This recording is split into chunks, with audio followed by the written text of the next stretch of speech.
Bonjour tout le monde et bienvenue sur Mini PDLV. Aujourd'hui on va parler de Peugeot 208 miniature à l'échelle 1,64. Parce que oui, le modèle que j'ai ici c'est donc une Peugeot 208 GT de seconde génération en phase 2. C'est-à-dire qu'elle intègre le dernier restylage avec notamment ces 3 crocs LED de chaque côté, le nouveau logo de la marque qui apparaît enfin, une nouvelle typographie, une nouvelle couleur, le jaune Agueda, des jantes entièrement modernisées avec un dessin asymétrique qui passe plutôt pas mal. On a également 2 nouveaux logos qui sont là et au niveau de l'arrière on a 2 nouvelles optiques, un nouveau bandeau, enfin bref c'est vraiment un petit renouveau. À bord, je vais être très succinct, ça ne s'améliore pas vraiment, il faut dire que la base était déjà très bonne.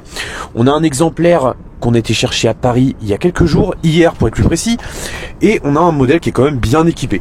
Et forcément, vous me connaissez, moi, j'aime bien les voitures miniatures. Et donc forcément, quand j'ai voulu essayer de trouver un modèle assorti à ce que j'ai derrière moi, j'ai été sur Peugeot Lifestyle et je n'ai trouvé qu'un seul modèle, à savoir cette petite 208 toute mignonne à l'échelle 1/64e qui a été reproduite par nos rêves. Donc c'est un modèle qui est plutôt petit, mais qui a un avantage, c'est qu'on a la configuration exacte du modèle que j'ai derrière moi. Alors bien sûr, ça c'est un modèle qui vaut 5 €, donc c'est pas, enfin 5, 6, 7 €, donc c'est pas une pièce très haut de gamme, mais ce qui est assez cool, c'est qu'elle est quand même bien faite. Nos rêves avaient déjà fait le modèle phase 1 de première phase, et là donc ils ont fait le modèle phase 2, donc on retrouve bien sûr cet avant avec une nouvelle calandre, avec plein de petites pastilles colorées qu'on retrouve sur notre modèle. On a donc les crocs LED de chaque côté qui sont au nombre de 3. Vraiment, la miniature est quand même très sympa. Nos rêves a même reproduit la typographie en italique, donc ça c'est très cool aussi. Au niveau des jantes, ce que j'aime bien, c'est qu'on a également le même dessin. Vraiment, c'est du bon travail. On retrouve les mêmes lignes, c'est plutôt fin. Et vraiment, pour un modèle à cette échelle-là, je trouve vraiment que nos rêves, c'est vraiment pas foutu de notre gueule. Au niveau de la teinte, alors c'est jamais simple de comparer une miniature avec l'original, mais vraiment, on est très proche. Donc c'est vraiment cool. Au niveau du profil, eh bien, là encore, les proportions sont bien rapportées, c'est assez fin.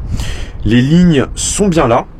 Et au niveau de l'arrière, ce que j'aime bien aussi, c'est que, eh bien, on a une signature qui est spécifique sur les phases 2 et on retrouve cette même signature sur la miniature. Les lettres sont en gris foncé sur notre exemplaire. Là, elles sont en gris clair. Alors là, je pense que c'est plus un choix esthétique de la part de nos rêves pour que la marque ressorte un petit peu mieux. Au niveau du diffuseur, c'est assez bien aussi. Alors bien sûr, il y a eu un travail de simplification. Par exemple, les logos, on ne les retrouve pas sur notre miniature 1/64e, mais on est, je le répète, sur une petite échelle, donc on ne peut pas tout avoir pour ce prix-là. Toujours est-il que si vous voulez acheter cette Peugeot 208 GT à l'échelle 1/64, vous pouvez vous rendre sur Peugeot Lifestyle, vous avez un lien en description, et vous pourrez la commander au prix de 7,70 €. Sachez qu'elle existe également en bleu Vertigo et en rouge Elixir, et bien sûr en jaune Agueda, comme notre exemplaire. Alors si vous avez déjà les modèles phase 1, vous ne serez pas dépaysé car c'est exactement le même moule, mais globalement je trouve que ça fait bien le travail. En plus, alors c'est plus difficile à restituer sur la miniature, mais l'intérieur est quand même modélisé. Alors bien sûr on est sur une pièce qui a été faite en une seule partie, on est sur une miniature à petit prix, mais malgré tout c'est quand même très cool d'avoir ça, vraiment j'aime beaucoup. J'ai rien de plus à en dire. Cette petite miniature là c'est un petit coup de cœur, donc si vous voulez l'acheter n'hésitez pas. Moi je vous retrouve dimanche pour une vidéo que vous attendez pas spécialement mais qui devrait vous plaire et surtout être utile parce que tous les vendeurs ne sont pas honnêtes. Salut!